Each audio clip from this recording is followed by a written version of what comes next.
सुप्रभात। आज मैं आप सभी के लिए अव्ययी भाव समास लेकर आई हूँ। इस वीडियो में आपको आज मैं अव्ययी भाव समास के बारे में बताऊँगी। इससे पहले मैंने आप सभी को समास किसे कहते हैं, समास का क्या अर्थ होता है, समास की क्या परिभाषा होती है, समास के कितने भेद होते हैं, ये सभी मैंने आपको बताया था, जिसमें हमने सबसे पहला जो उनका भेद था समास का तत्पुरुष समास, वो हम पढ़ चुके हैं। और आज ये दूसरा भाग है अव्ययी भाव समास। अव्ययी भाव समास कहते किसे हैं?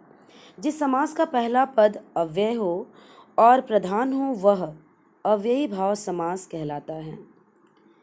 उसे आप दूसरे शब्दों में समझ सकते हैं कि समास करने पर जो अन्वय अव्यय नहीं शब्द अव्यय बन जाए उसे अव्ययी भाव समास का उदाहरण कहा जाता है। विद्यार्थियों को यह हमेशा याद रखना चाहिए कि अव्ययी भाव समास जहाँ भी प्रयुक्त होगा वह हमेशा वैसा ही रहेगा, अर्थात उसमें किसी भी प्रकार का यानी लिंग वचन आदि का परिवर्तन नहीं होगा। चूँकि अव्यय शब्द का अर्थ ही यह है कि जिसमें से कुछ वय न हो वही अव्यय है। संस्कृत में हम इसे कह सकते हैं न वयो भवति यत्र सा अव्यय, अर्थात जिसमें से कुछ वय न हो वही अव्यय है। इसलिए जिस समास विधि से कोई पद अव्यय बन जाए उसे अव्ययी भाव समास के नाम से जाना जाता है या अव्ययी भाव समास कहते हैं। अव्ययी भाव समास के कुछ उदाहरण हैं जो मैं आपको बताती हूँ। प्रतिदिन, प्रत्येक दिनम।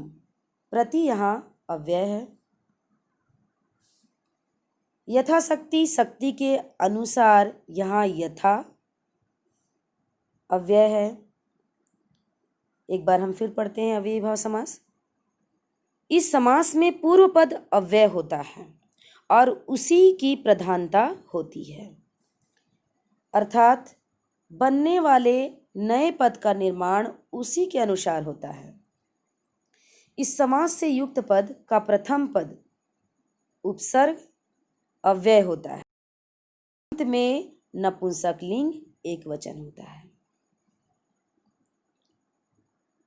अव्ययी भाव समास के कुछ नियम हैं जो आपको हमेशा याद रखने हैं और कुछ अव्यय पद हैं जिन्हें आपको पढ़ना है और इस रूल को समझते हुए इसे बनाना है।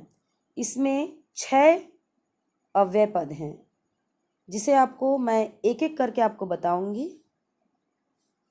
पहला है अनु, इसके साथ होता है पश्चात तथा योग्यम। प्रथम पद में षष्ठी विभक्ति का प्रयोग होता है।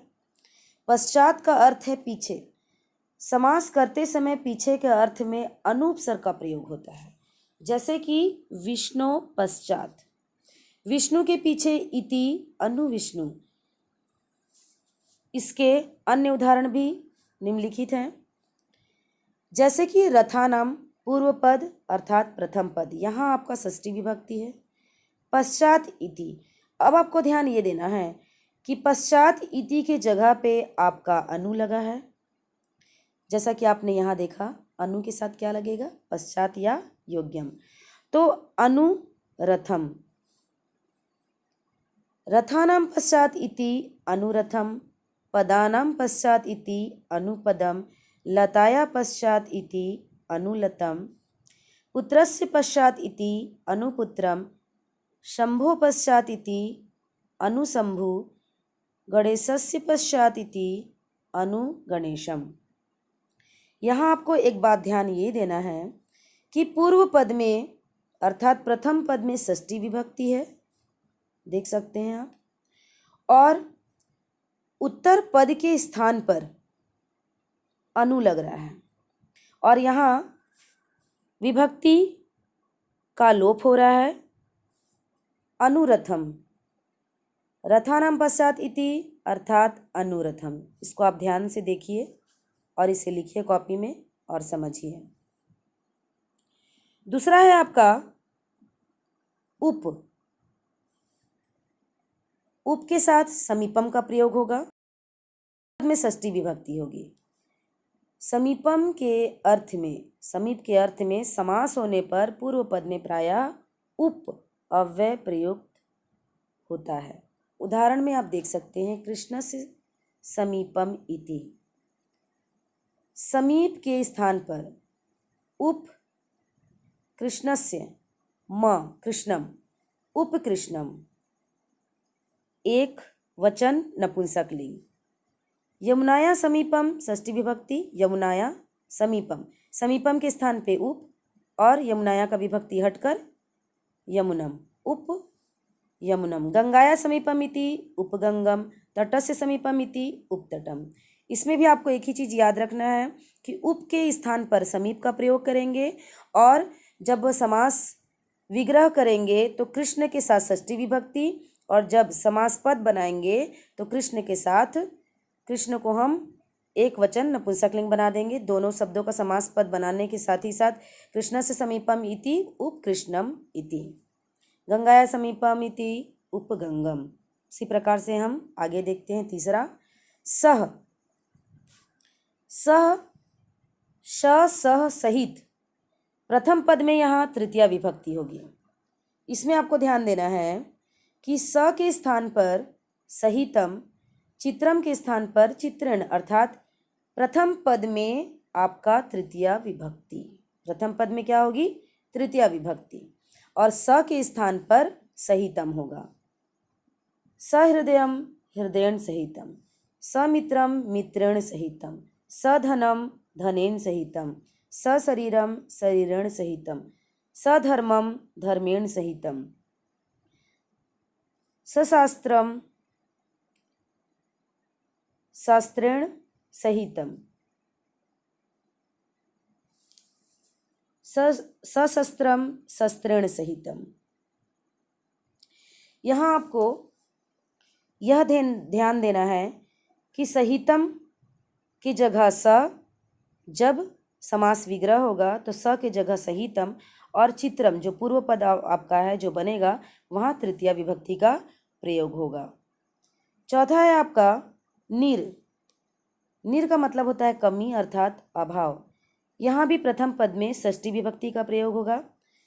यहाँ देख सकते हैं अर्थाभाव का मतलब संबंधित वस्तु का अभाव या कमी, जैसे वृक्षाभाव, वृक्ष से अभाव, वृक्ष की कमी। यहाँ पर क्या है? वृक्ष का अभाव है।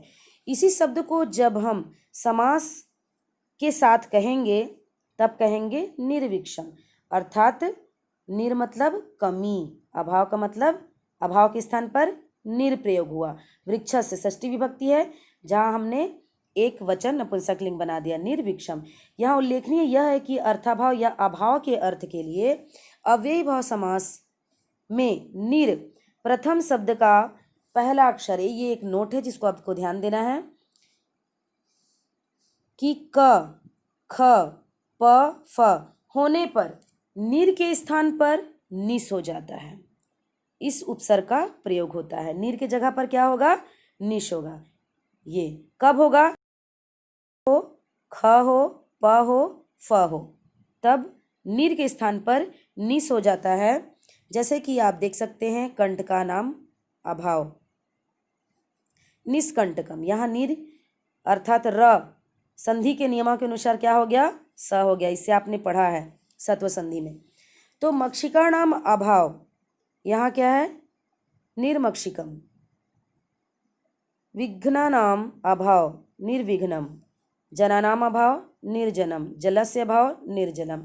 यहाँ अभाव के स्थान पे निर का प्रयोग करना है, और षष्ठी विभक्ति समास पद होगा तो वह हट जाएगा, अर्थात जन्म हो जाएगा, निर्जनम।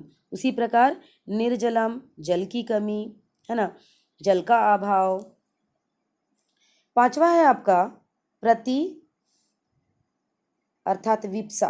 प्रथम पद में द्वितीय और सप्तमी। आपको यहाँ ये ध्यान देना है कि इस अव्यय जो आपका प्रति है, इसके साथ दो विभक्तियों का प्रयोग होगा।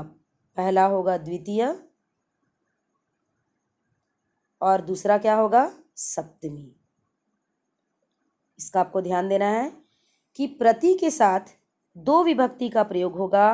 अगर आपके ऑप्शन में दोनों आंसर दिए हैं तो आप दोनों में से कोई भी चुन सकते हैं, आपका दोनों ही सही होगा।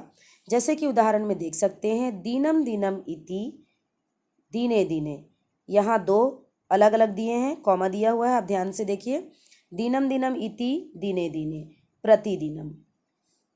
अर्थम अर्थम प्रति अर्थे अर्थे, यहाँ भी दो दिया, अर्थम अर्थम प्रति या अर्थे अर्थे इति प्रत्यर्थम। पादम पादम इति या पादे पादे प्रतिपादम। गृहम गृहम इति गृहे गृहे प्रतिगृहम। मासम मासम इति मासे मासे प्रतिमासम। भोजनम भोजनम इति भोजने भोजने प्रति भोजनम। अर्थात यहाँ जब समास पद होगा तो प्रतिदिनम होगा और विग्रह होगा तो दिन में द्वितीय विभक्ति भी आप लिख सकते हैं या फिर वहाँ आप सप्तमी विभक्ति भी लिख सकते हैं। जैसे कि यहाँ जब विग्रह रूप हुआ, समास का विग्रह हुआ, तो दिनम के स्थान पर क्या हो गया? द्वितीय विभक्ति यूज हुआ, दिनम दिनम, और या फिर हम सप्तमी विभक्ति भी का प्रयोग कर सकते हैं, दिने दिने।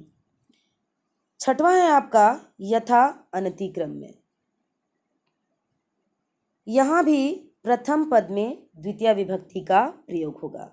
पदार्थ का उल्लंघन न करने के अर्थ में। उल्लंघन न करने का अर्थ है उत्तर पद का अतिक्रमण न करना। जैसे शक्तिम अनतिक्रम में इति यथा शक्ति। यहाँ उत्तर पद है शक्ति, शक्ति का उल्लंघन न करना अर्थात शक्ति के अनुसार, अर्थात जितनी शक्ति है उतना, इसलिए यथाशक्ति का अर्थ है शक्ति के अनुसार। इसके और भी उदाहरण दिए हैं जिसको आप देख सकते हैं। मतिम अंतिक्रम यथामतिम। अब यहाँ आपको ये ध्यान देना है कि यथा के साथ आपको अंतिक्रम्य का प्रयोग करना है। जैसा कि आप ये पहले उदाहरण में देखिए, अनतिक्रम्य के जगह पे यथा और मतिम अर्थात मति।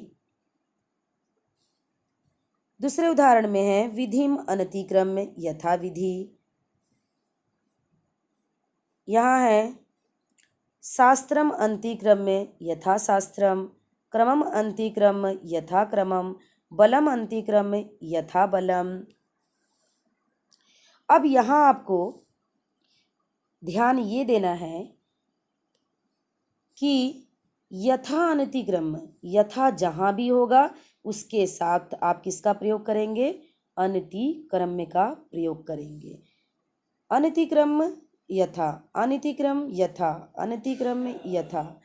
और मतिम, यहाँ जुड़ गया मति, यहाँ विधि और माध्यम, सार्थ्यम सामर्थ्य, सामर्थ्य अंतिक्रम्य यथा सामर्थ्यम। शास्त्रम यथा शास्त्रम, क्रमम अंतिक्रम्य यथा क्रमम। बस एक ही बिंदु आपको याद रखना है कि यथा के साथ अनतिक्रम्य और अनु के साथ पश्चात, उप के साथ समीपम, सह के साथ सहितम, निर के साथ अभाव, प्रति के साथ विप्सा अर्थात द्वितीय और सप्तमी विभक्ति का प्रयोग करना है, और यथा के साथ अनतिक्रम्य। अगर आप एक एक बिंदु करके भी याद रखेंगे तो ये नियम आपको अच्छे से याद हो जाएगा और इन्हीं 6 अव्यय पदों में से ही आपके एग्जाम में आएगा और आपको ये नियम आपको याद रहेगा तो आप देखते के साथ आप उसका आंसर बना सकते हैं। धन्यवाद।